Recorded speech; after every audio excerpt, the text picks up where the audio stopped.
Hi friends. So let's look at nationalism in India. Question and answers. Dash led peasant movement in Bardoli, Bardoli in 1928. Answer Vallabhbhai Patel, Vallabhbhai Okay. Second question can be asked in two ways. Okay. Give effects of non-cooperation movement or give economic effects of non-cooperation movement and why were they dramatic. Okay, so these the question can be asked either way. Okay, the answer is foreign goods were boycotted. Okay, liquor shops were barricaded and foreign cloth was burnt. Okay, import of foreign cloth dropped to 57 crore from 102 crore in 1 year. So in 1921 it was 102 crores, but in 1922 it became 57 crores. Okay, and merchants and traders refused to trade foreign goods. Okay, production slash sales of Indian textiles and handlooms went up. Okay, and this movement took place in 1921. So non-cooperation movement, remember, took place in 1921. Okay, next question. How was Rowlatt Act opposed by Indians? Gandhiji wanted non-violent civil disobedience on 6th April 1919. Okay, rallies were organized, workers went on strike, shops were closed. Okay, railways, telegraphs, banks, post offices were attacked. Okay, there were clashes with police and attacks on government buildings. Okay, this is how Indians opposed the Rowlatt Act, Rowlatt Act of 1919. Next question. Why did non-cooperation movement slow down in towns and cities? See, the reason it slowed down is because khadi clothes were a little bit costly for the poor to buy, and they had to buy machine-made cheap clothes. Okay, Swadeshi industries were not ready yet to produce the products that the foreign industries were producing. Okay, and Swadeshi schools and courts were not yet established, so teachers and students had to go back to the schools and lawyers reported back to the work. So these are the reasons why non-cooperation movement slowed down. Okay. Next question. Explain participation of business class in civil disobedience. For business class, it meant end of colonial oppression of their business. So they supported the civil disobedience movement. They opposed colonial business rules that restricted the expansion of their trade. They gave financial assistance to the satyagrahis and refused to purchase or sell the foreign goods. These are the points. What caused civil disobedience movement? Answer. Lord Irwin showed reluctance towards 11 demands of Gandhiji, and that led to a salt march and disobedience movement. Worldwide economic depression slashed agricultural prices. Okay, because of this, peasants suffered a lot because they had to pay tax even though the prices were going down. Okay, then there was a widespread agitation against Simon Commission because the Simon Commission did not have any Indian members. Okay, and Lord Irwin's proposal of dominion status for India was not acceptable to the nationalists. Okay, and finally Lahore session of Congress in 1929 launched the disobedience movement. The movement started in 1930 with the Salt March of Gandhiji, or what is known as the Dandi March. Okay, remember the date, 1930, disobedience movement, civil disobedience movement started with the Salt March or the Dandi March in 1930. Okay, next question. What was the people's understanding of nation? How was nationalism connected to anti-colonialism? That is part B of the question. Part C is, how did the people of India develop sense of a collective belonging? Okay. A,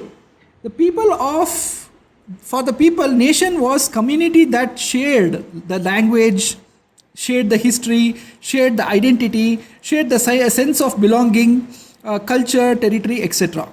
So that's how the peoples understood the nation. Okay, how was nationalism connected with anti-colonialism? People got connected in common goal of struggle against colonialism, and this enabled, the shared culture and nationalist feeling. Okay, so the people got connected in their common goal. What was the common goal? To fight against colonialism. COLONIALISM. Okay, and this enabled them to share their culture and nationalist feelings. Okay, the answer to question C, 7C. How did the people of India develop sense of collective belonging? People of India developed a sense of collective belonging because of the following reasons. The first reason was Rabindranath Tagore revived folk, song, dance and folk tales. Okay, and people sort of enjoyed it and understood that they had a very good culture.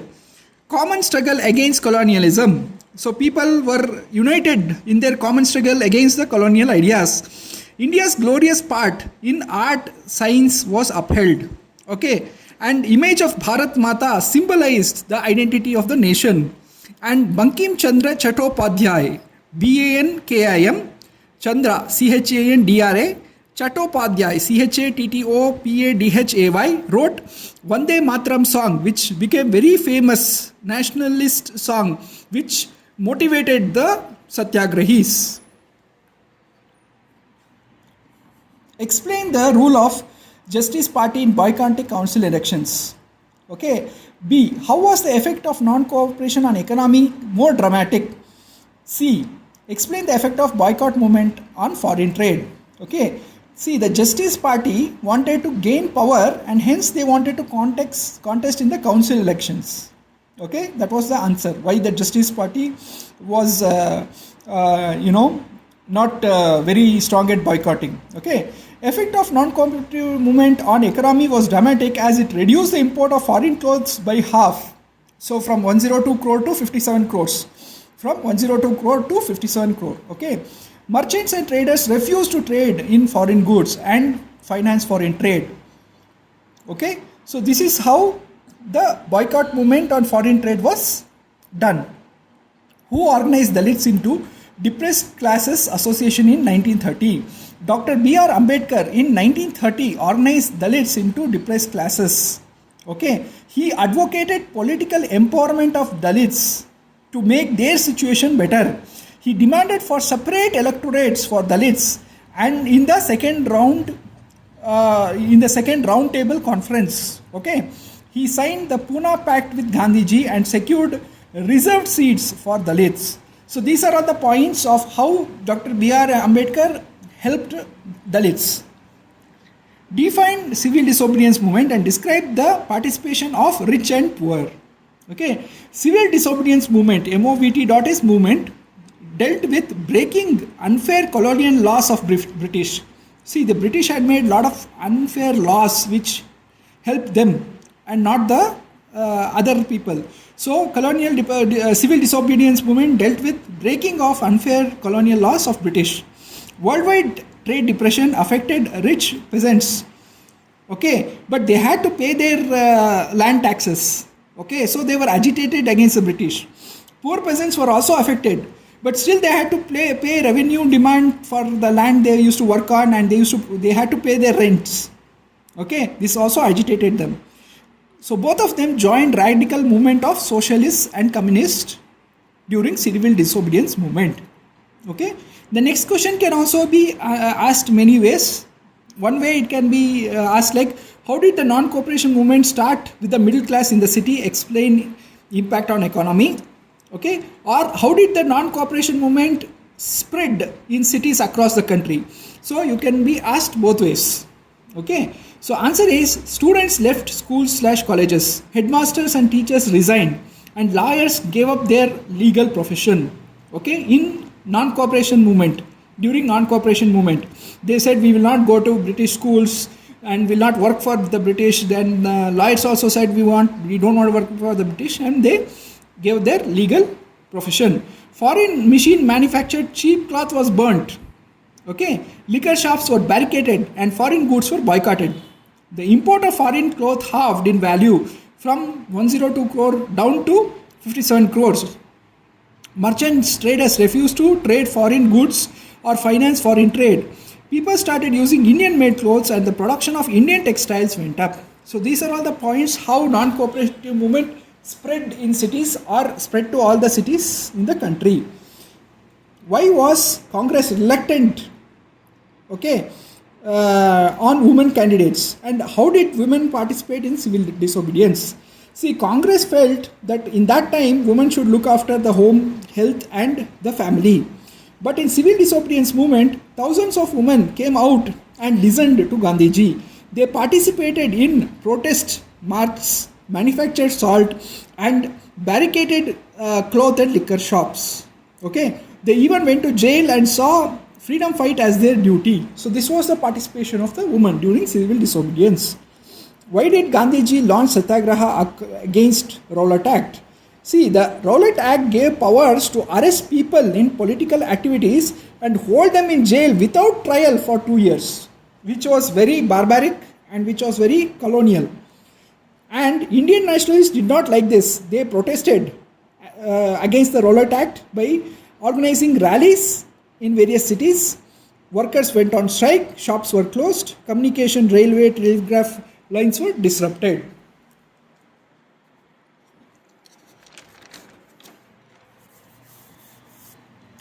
Why was Salt March considered effective resistance against colonialism? Salt March was undertaken as a protest against tax on salt. Government had a monopoly over salt production and tax was oppressing the people. Okay, Gandhiji met many commoners during this march and taught them ideas of Swaraj and non-violence. Okay, and people understood how to fight for freedom using non-violence.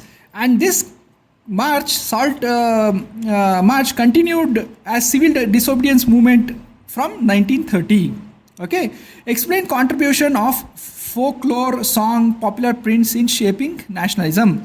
See, Indian nationalists collected legends and folktales sung by bards. Okay, this was done to uphold our traditional culture, establish national identity, and restore pride for ourselves. Rabindranath Tagore led movement for folk revival. Natisha Sastri worked on 4-volume Tamil folklore of southern India. So all these actions led to the contribution in nationalist feelings. Why did Gandhiji withdraw non-cooperation movement in 1922? See, there was a violent incident in Chauri Chaura, Chauri-Chaura, and this incident made Gandhiji very sad. Okay, Satyagrahis needed to be trained properly in non-violence, and Congress leaders wanted to contest in the upcoming elections to help people. So all these reasons led to Gandhiji withdrawing non-cooperation movement in 1922. Okay, next, evaluate role of business class in civil disobedience movement. See, the business class wanted to come out of colonial business restrictions. They wanted to discourage imports and sell their goods. Okay, in 1927, they formed Federation of Indian Chamber of Commerce and Industries, what is known as FICCI, FICCI. They gave financial assistance to movement and they refused to buy and sell imported goods. So these are all the points of how business class participated in civil disobedience movement. Why did Gandhiji relaunch civil disobedience movement after second round table? Because after second round table conference, negotiations to free India were unsuccessful. Okay, in second round table conference, Congress had been declared illegal and Ghaffar Khan and Jawaharlal Nehru were put in jail. Because of all these reasons, Gandhiji said that the British are not listening, so let us launch the civil disobedience movement again. Describe Satyagraha movement against Rowlatt Act in 1918 by Gandhiji. Gandhiji wanted non-violent disobedience movement against the Rowlatt Act. Okay, there were rallies in various cities, communication lines, railway, telegraph were disrupted, local leaders were arrested and jailed, workers went on strike, shops were closed down, and very painful Jallianwala Bagh massacre happened, and that angered Indians very much. So these are all the events that happened after the Rowlatt Act.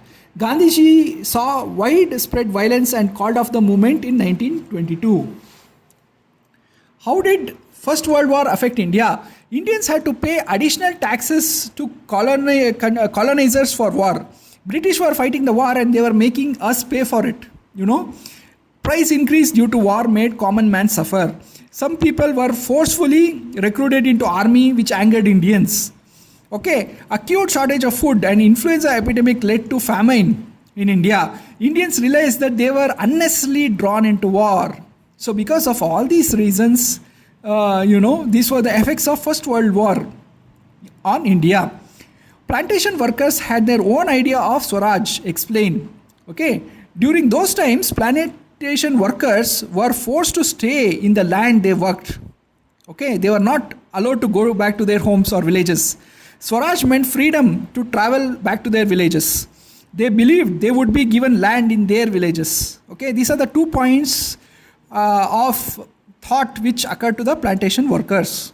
Okay, next question can be asked 2 ways. One is, how did colonial government respond to civil disobedience, or why did Gandhiji call off civil disobedience movement? Okay, the answers for these 2 questions are the same. See, the peaceful satyagrahis were attacked and women and children were beaten up by the British government. Okay, Gandhiji, Ghaffar Khan, Nehru were arrested, and this led to a lot of violent crashes. Okay, violent clashes, CLASHES, with people against the police and the government. Angry crowds in Peshawar faced armored cars and police firing, and many were killed. About 100,000 or 1 lakh people were arrested. Because of all these reasons, these were all the events that how British government reacted to the civil disobedience movement, and Gandhiji had to call it off for a short time.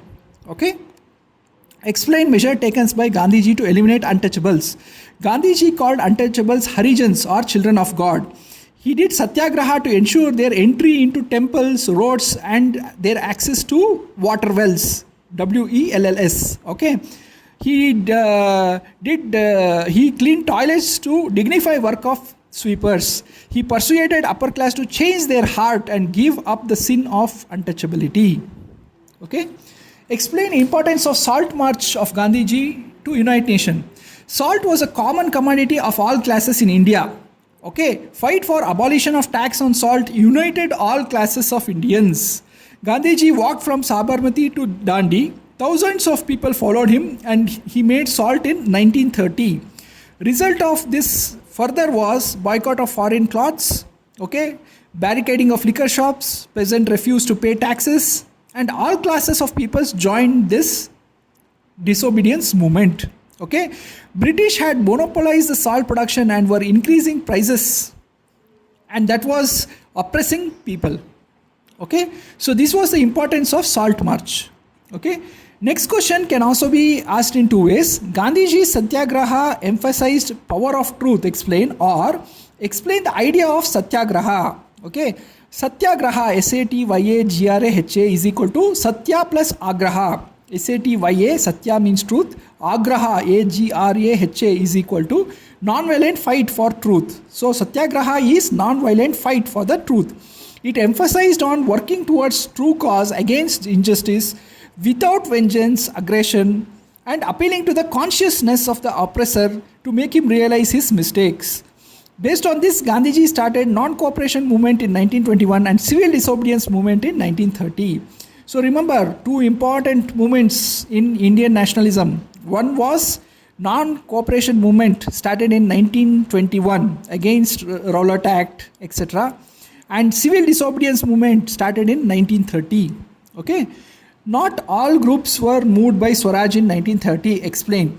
See, what happened is Dalits untouchables working under Dr. B.R. Ambedkar wanted their own elections, reservation of seats in schools and colleges. Okay, to help themselves. Okay, they were not fully involved in 1930 civil disobedience movement. Also, Muslim population did not fully participate because they felt alienated from the Congress.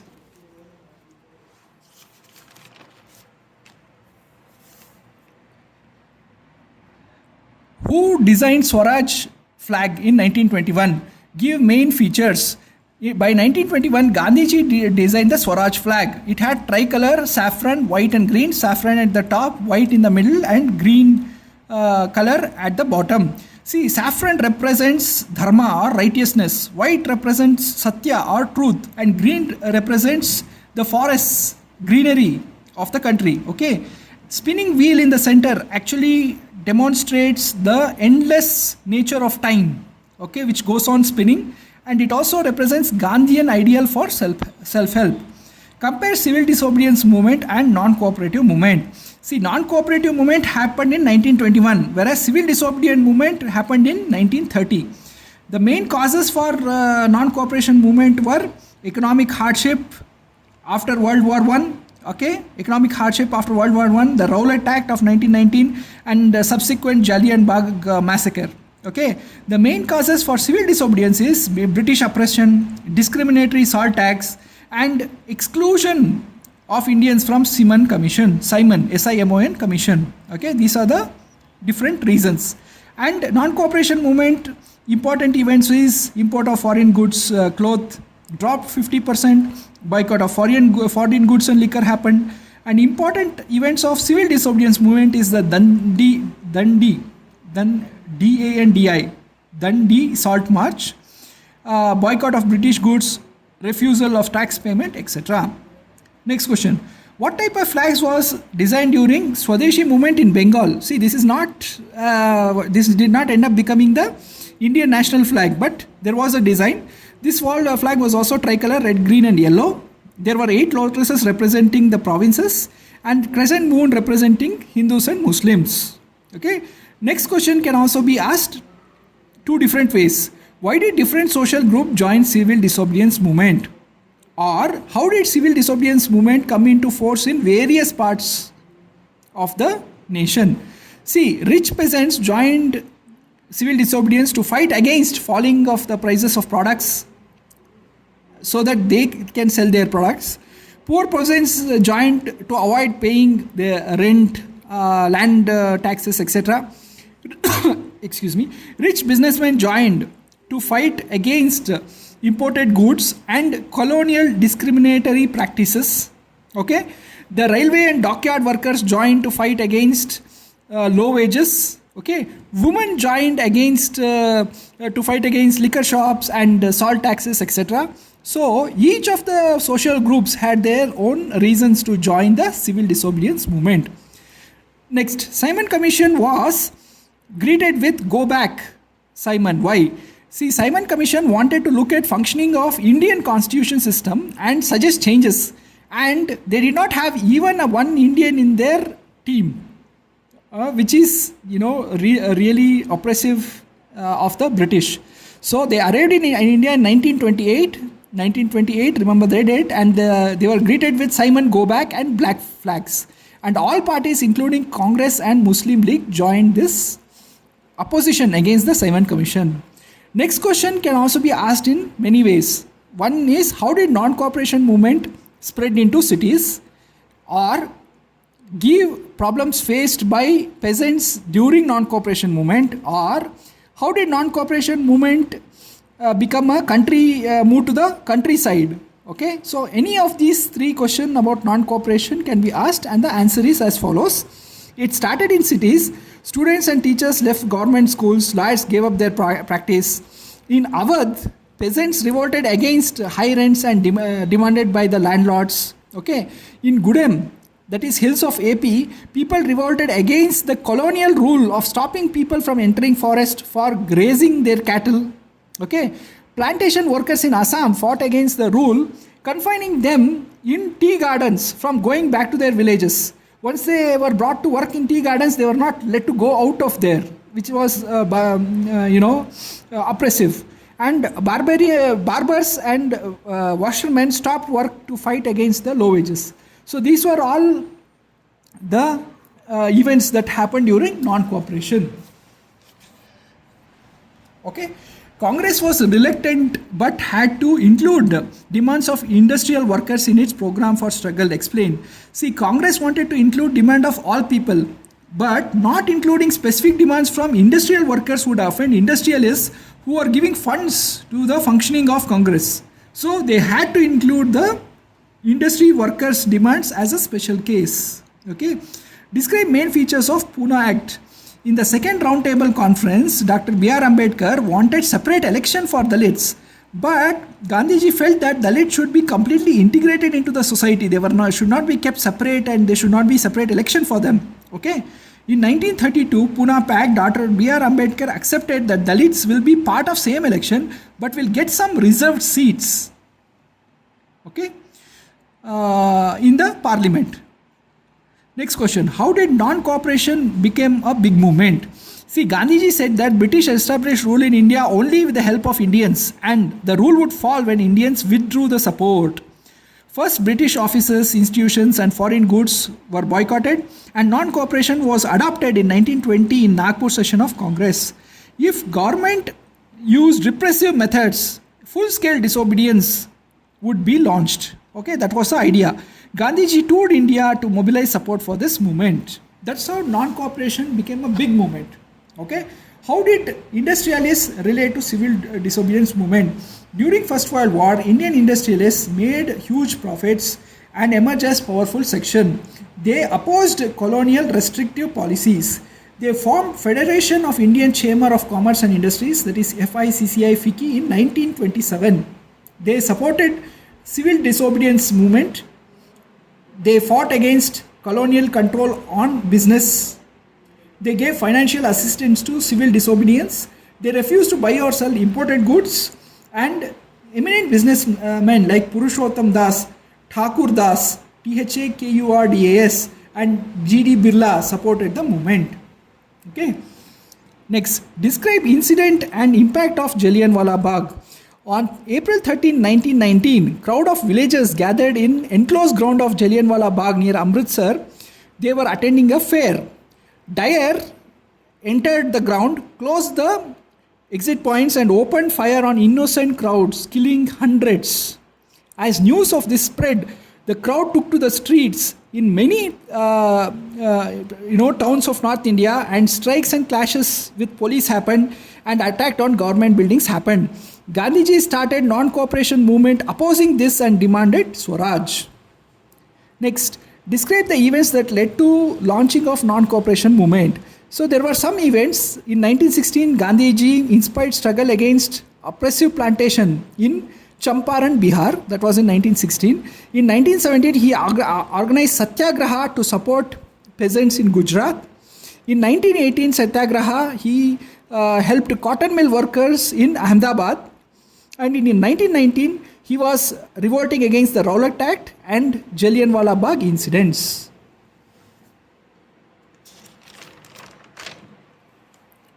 Explain the significance of civil disobedience movement. Satyagrahis broke colonial laws, okay, because the laws were oppressive. Thousands of people all over the country made salt. Peasants refused to pay revenue and Chaukidari taxes, CHAUKIDARI, Chaukidari taxes. Satyagrahi displayed immense non-violence and courage. Okay, women participated in large numbers. They barricaded shops. They boycotted foreign goods. Okay, and business and industrial class supported national leaders and provided them with financial assistance. So this was the significance of civil disobedience movement. Describe the suppressive measures of the British. Okay, so British, they arrested the local leaders. The local leaders were arrested from Amritsar. Gandhiji was barred from entering Delhi. Innocent people were fired upon and the houses were burnt. So these were all the oppressive measures from the British. Okay, describe main features of Salt March. Gandhiji started Dandi March on 12th March 1930. Remember the date, 12th March 1930, from Sabarmati Ashram with 78 volunteers. Distance to Dandi, a coastal town of Gujarat, was 240 miles. Gandhiji and volunteer walked for 24 days, 10 miles a day. Okay, and Gandhiji explained Swaraj to volunteers wherever he visited.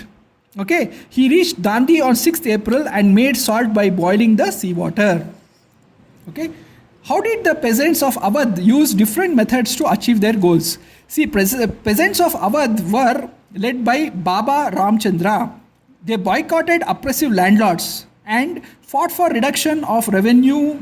They had to pay on the lands, and abolition of daily wages called Begar, BEGAR. Okay, and the barbers and washermen went on strike, and they didn't want to serve the oppressive landlords. And Kisan Sabhas, that is meeting of farmers, were set up in various places. So these are the ways how peasants of Awadh achieved their goals. Thanks, friends.